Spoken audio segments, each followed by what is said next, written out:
ተኸታተልቲ ከመይ ትኾኑ ልማዓልቲ ሒዘልኩም መፅየ ዘለኹ ንእሽተንን ሕፅር ዝበለትን ናይ መንፈሳዊት ትምህርቲ እያ እና ፀኒኢልኩም ክሰምዑኒ ብትሕትና ይላቦ ኣቲና በረከት ንኽንካፈል ይላቦ ማለት እዩ። በመጀመርያ ኩልኩም ሰላም ናይ እግዚአብሔር ሰላምታ ይብፃሕኩም። በስም አብን ወልድን መንፈስ ቅዱስን ብሓደ አምላኽ በአብ ብወልድ መንፈስ ቅዱስ ብቅድስት ሥላሴ እናመንኩ እናተማፀንኩን ኣብ ቅድሚ ዛደይ ዝኾነት ቤተ ክርስቲያን ሰይጣን ኣክሕደካ ኣለኹ። ንሳ እውን ናይ ዘለዓለም ፀግዐን ምስክረይን ዝኾነት ማርያም እያ። ኦ ጌታ ነመስግነካን ነኽብረካን ኣለና። ኦ ጌታ ንግዝአካን ንቅድስ ስምካ እውን ነገልግል ኣለና። ኦ ጌታ ኩሉ ብርኪ ዝሰግደልካ ኩሉ ብርኪ ዝሰግደልካ ጌታ ንሰግደልካ ኣለና። ኩሉ ልሳን እውን ንዓኻ ዝግዛእ ንግዛእልካ ኣለና። ናይ ኣማልኽቲ ኣምላኽ ናይ ጌቶት ጌቶ ንስኻ ኢኻ። ቅዱስ ወድኻ ንስኻትኩም እሰይ ክትጽልይ ከለኹም ከምዚ በሉ ኢሉ ከም ዝመሃረና ንጽዋዓካ ኣለና። ኣብ ሰማያት እትነብር ኣቦና ስምካ ይቀደስ መንግስትኻ ትምጻእ ፍቃድካ ከምቲ ኣብ ሰማይ ከምኡ ድማ ኣብ ምድሪ ይኹን። ናይ ዕለት እንጀራና ሎሚ ሃበና ንሕና ንዝበደሉና በደሎም ከም ዝሓደግናሎም በደልና ሓደገልና ካብ ክፉእ ኣድሕነና እምበር ኣብ ፈተነ ኣይተእትወና። መንግስትን ሓይልን ክብርን ንዘለኣለም ናትካ እዩ እሞ ኣሜን። ኦ ግዝእትየ ማርያም ብናይ ቅዱስ ገብርኤል መልአክ ሰላምታ ሰላም ይብለኪ ኣለኹ። ብሓሳብኪ ድንግል ኢኺ ብሕሊናኺ እውን ድንግል ኢኺ። ናይ ጌታ ሰራዊት ናይ እግዚአብሔር ኣደ ሰላምታ ንዓኺ ይኹን። ካብ ኣንስቲ ብርክቲ ንስኺ ኢኺ ናይ ከርስኺ ፍረ እውን ብሩኽ እዩ። ኦ ጸጋ ዝመልአኪ ፍስሃ ተፈስሒ እግዚአብሔር ምሳኺ እዩ እሞ ካብ ፍቕሪ ወድኺ ጌታና ኢየሱስ ክርስቶስ ምሕረት ለምንልና ሓጢኣትና ይቅር ምእንታ ክብለልና ኣሜን። 5 ሓዘናት ካብ ዕለታት ሓደ መዓልቲ ጌታናን መድሓኒናን ኢየሱስ ክርስቶስ ነዲኡ በኣይ ምኽንያት ዝረኽበኪ ሓዘናት ኣየናይ ሓዘን ይኸብድ በላ። ቀዳማይ ኣይሁድ ከም ዝቐትሉኻ ካብ ቤተ መቕደስ ሰሚዐን ትንቢት ዝተዛረብኩ ግዜ እዩ። ካልኣይ 3 መዓልቲ ኣብ ቤተ መቕደስ ደልዩ ዝሰኣንኩኻ ግዜ እዩ። ሳልሳይ እግርኻን ኢድካን ኣሲሮም ኣብ ቅድሚ ጳሊጦስ ኣደባባይ ዝገረፉኻ ግርፋት ክሓስቦ ከለኹ ዝነበረ ግዜ እዩ። ራብዓይ ብዕለት ዓርቢ ዕርቃንካ ሰቒሎም ኣብ ማእኸል ክልተ ሾፋቱ ተሰቒልካ ካብ ዝረኣኹኻ ግዜ። ሓምሻይ ብናይ ሓዱሽ መቓብር ክወርዱካ ከለዉ ኣብ ዝሓሰብኩ ግዜ። ጌታና ነዲኡ ድንግል ማርያም ስለይ ምኽንያት ዝረኽበኪ እዞም ናይ ሓዘናት መከራ ኣቡነ ዘሰማያት በሰላም ቅዱስ ገብርኤል እንዳደገመ ዝሓስቦ ሓጢኣቱን በደሉን ኣነ ይቅር ክብለሉን ክሓድገሉን እየ መንግስተ ሰማይ ከውርሶ እየ። ቅድሚ ዕለት ሞት 3 መዓልቲ ምሳኺ መፂኡ ክገልፀሉ እየ። ቃል ኪዳን ዝኣተውልኪ ወድኺ ንይቅርታን ምሕረትን ክትልምነለይ ንዓይ ንሓጢኣተኛ ባሪኻ ኢላ ይምሕፀነኪ ድንግለይ። ናይ ንስሃ መዝሙር 51 ኦ ኣምላኽ ከም ሳህልኻ ምርሓኒ ከምቲ ዓብይ ርህራሄኻ ኣበሳይ ደምስስ። ካብ ኣበሳይ ኣፀቢቕካ ሕፀበኒ ካብ ሓጢኣተይ እውን ኣንጻሃኒ። ኣነ ኣበሳይ ይፈልጦ ኣለኹ እሞ ሓጢኣተይ ኩሉ ግዜ ኣብ ቅድመይ እዩ። ብዘረባኻ ጻድቕ ብፍርድኻ እውን ንጽህ ኮይንካ ክትርከብሲ ኣነ ንኣኻ ጥራይ በደልኩ ኣብ ቅድሚኻ እከይ ገበርኩ እንሆ ብኣበሳ ተወለድኩ እነይ ከዓ ብሓጢኣት ተነሰትኒ እንሆ ንሓቂ ኣብ ውሽጢ ኢኻ እትደልዮ ኣብ ሕቡእ እውን ጥበብ መሃረኒ ምእንተ ክጸሪ ብስምዕዛ ጥርየኒ ካብ በረድ ክጽዕዱ ሕጸበኒ እተን ዝቐጥቀጥካየን ዓጽምተይን ዝቐጥቀጥካየን ኣዕጽምትኻ ክሕጐሳሲ ባህታን ሓጐስን ኣስማዓኒ ገጽካ ካብ ሓጢኣተይ ይኸውሎ ንዝብሎ ኣበሳይ እውን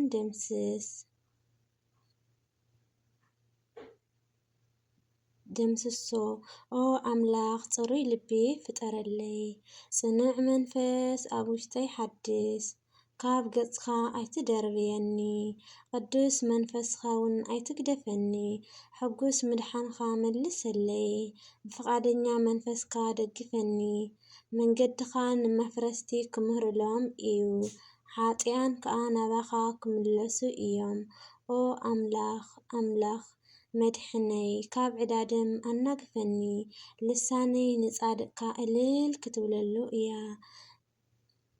ጌታዬ ኣፈይ ምስጋናኻ ክነግራሲ ከንፈረይ ክፈት መስዋዕቲ ባህ ኣይብለካን እዩ እንተዘይኮይኑ መቕረቢ ኩልካ ነይረ ንመስዋዕቲ ምሕረር ኣይትብህጎን ኢኻ እሞ መስዋዕቲ ኣምላኽ ስቡር መንፈስ እዩ ኦ ኣምላኽ ንስቡርን ቅጥቅጥን ልቢ ኣይትዕንቅፍን ኢኻ ንጽዮን ብጸጋኻ ሰናይ ግበረላ መከበብያታት ኢየሩሳሌም ንደቂ ሽዑ መስዋዕቲ ጻድቕ ብዝሐርር መስዋዕቲ ብምሉእ መስዋዕቲ ባህ ክብለካ እዩ ሽዑ ኣብ መስዋዕትኻ ኣርሓ ክቐርብልካ እዮም ሃሌሉያ ኣሜን ኣሜን ኣሜን እሺ እምበር ናይ መዕፀዊ ጸሎት ክገብር ኣብ ሰማያት እትነብር ኣቦና ስምካ ይቀደስ መንግስትኻ ትምጻእ ፈቃድካ ከምቲ ኣብ ሰማይ ከምኡ ድማ ኣብ ምድሪ ይኹን ንዕለት እንጀራና ሎሚ ሃበና ንሕና ንዝበደልና በደልን ከም ዝሓደግናሎም በደልና ሓደገልና ካብ ክፉእ ኣድሕነና እምበር ኣብ ፈተነ ኣይተእትወና መንግስትን ሓይልን ክብርን ንዘለዓለም ናትካ እዩ እሞ ኣሜን ኦ እግዝእትየ ማርያም ብናይ ቅዱስ ገብርኤል መልኣኽ ሰላምታ ሰላም ይብለኪ ብሕሊናኺ ድንግል ኢኺ ብስጋኺ እውን ድንግል ኢኺ ናይ ጌታ ሰራዊት ናይ እግዚአብሔር ኣዴ ሰላምታ ንዓኺ ይኹን ካብ ኣንስቲ ብርኽቲ ንስኺ ኢኺ ናይ ከርስኺ ፍረ እውን ብሩኽ እዩ ኦ ጸጋ ዝመልአኪ ፍስሓት ትፈስሒ እግዚአብሔር ምሳኺ እዩ እሞ ካብ ፍቕሪ ወድኺ ጌታና ኢየሱስ ክርስቶስ ምሕረት ለምንልና ሓጢኣትና ይቅር ምንታ ክብለልና ኣሜን ኣሜን ኣላዒሉ ዘጀመረኒ ኣጀሚሩ ንዘፈጸመኒ ልዑል እግዚአብሔር ክብርን ምስጋናን ይቕርበሉ ንወላዲቱ ድንግል ንኸብር መስቀሉን ኣሜን እምበኣር ክብረት ተኸታተልተይ ንለማዓንቲ ዝነበረኒ ሕፅር ዝበለት ንእሽን ጸሎት እናገበርኩስ ንእሽን ከቕርብ ነኒ ለየ ዘቕርብ ዘለኹ ፈሊጠ ዘይኮንኩስ ንእሽን ማለት ጸሎት እናገበርኩ ነይረስ ቀሪፀ እየ ዘቕርባ ዘለኹና ክብራት ኣሕዋተይ ክንድቅስን ክንትስእን ዝገበረና ልዑል እግዚአብሔር ምስጋና ይግብኦ እዩ እሞ ነመስግኖ ኣብ ሓዘንና ግዜ እውን ነመስግኖ ኣብ ሓጎስና ግዜ እውን ነመስግኖ ኣብ ዝጸገመና ሰዓት እውን ነመስግኖ ኣብ ደስታና ግዜ እውን ነመስግኖ እግዚአብሔር ምስጋናን ክብርን ይግብኦ እዩ እሞ ነመስግኖ ኣምላኸይ ስለቲ ኩሉ ውዕለት እውን ስለቲ ኩሉ ዝገበረልና ብሂወት ብጥዕናን ብሰላም ክንጸንሕ ስለ ዝገበረና ክብርን ምስጋናን ይግብኦ እዩ እሞ ነመስግኖ እና ንለማዓልቲ ዝነበረኒ ጸንሒት ኣብዚ ይመስል ከምዚ ይመስል ነይሩ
ንምግባር መዕፀዊት ሓንቲ መዝሙር ክዝምረልኩም እየ ፅን ኢልኩም ክሰምዑኒ ብተስፋ ይላቦ ማለት እዩ።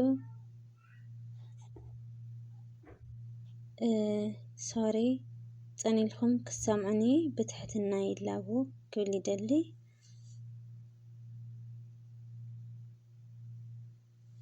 ድኽመተይ በዚሑ ሓትያቱ ሒጥኒ ካብ ናይ ዓለም ርኽሰት ንዕናግፈኒ ብማላድነትኪ ንሰይጣን ስዒረ ንዓኺ ከመስግን መዝሙርኪ ዘሚረ ድኽመተይ በዚሑ ሓትያቱ ሒጥኒ ድኽመተይ በዚሑ ሓትያቱ ሒጥኒ ብማላድነትኪ ንሰይጣን ስዒረ ንዓኺ ከመስግን መዝሙርኪ ዘሚረ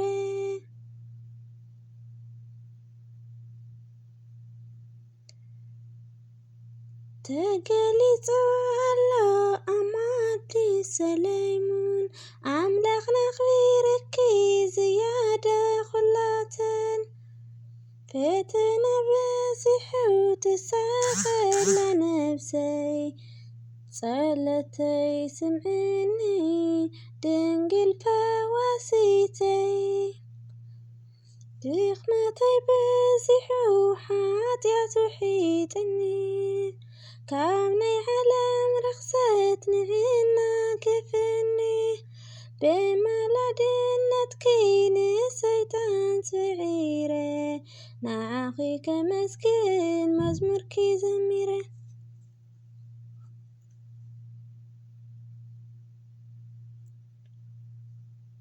ነውሪ እውን ዘይብልኪ ንጽህቲ ኣዴና ዓለም ከይፈለጠ ሓሪክኪ ኣምላኽና ከምኡ ኢሉ ከመስግን ደጋጊሙ ኣፈይ ብታሪኽ ግብርኺ ምልእዮ ንልበይ ድኽመተይ በዚሑ ሓትያቱ ሒጥኒ ካብ ናይ ዓለም ርኽሰት ንዕናግፈኒ ብማላድነትኪ ንሰይጣን ስዒረ ንዓኺ ከመስግን መዝሙርኪ ዘሚረ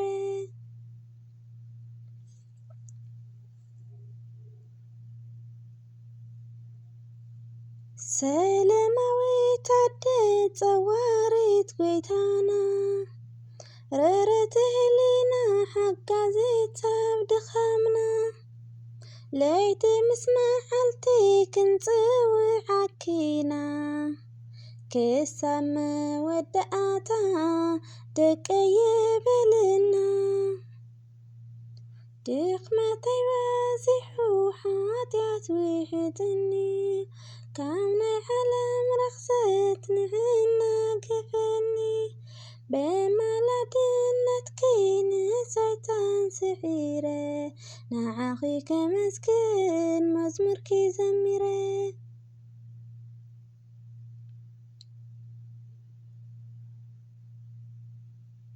ሃብቲ ናይ እምነትና ጽዮን ማርያም